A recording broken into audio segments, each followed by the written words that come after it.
Tintin et Goliath se sont retrouvés dans les vallées du Sheffield.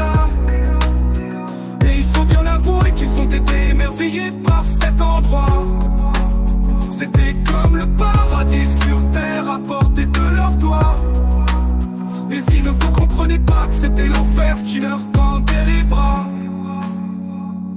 Les Philistins étaient coincés dans la vallée, ne pouvant atteindre leurs ennemis. Les assiéger eux en demeurant en hauteur avec une victoire garantie. La situation pouvait rester figée, à jamais ainsi. Mais Tintin a une idée de génie. Pour décider qui va gagner, organisons un duel entre Goliath et n'importe quel abrutique. Tintin claqua les fesses de son Goliath en lui disant: ça c'est mon champion.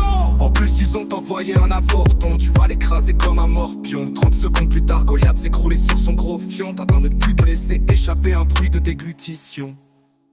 Tintin et Goliath se sont retrouvés dans les vallées du Sheffield. Et il faut bien avouer qu'ils ont été émerveillés par cet endroit.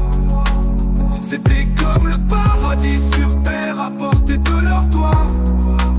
Mais ils ne comprenaient pas que c'était l'enfer qui leur tendait les bras.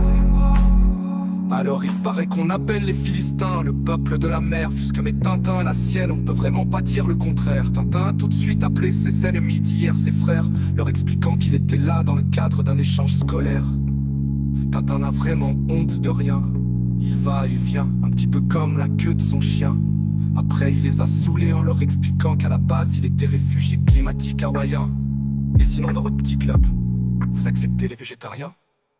Tintin et Goliath se sont retrouvés dans les vallées du Sheffield.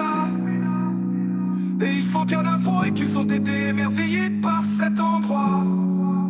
C'était comme le paradis sur terre à portée de leurs doigts. Mais ils ne comprenaient pas que c'était l'enfer qui leur tendait les bras.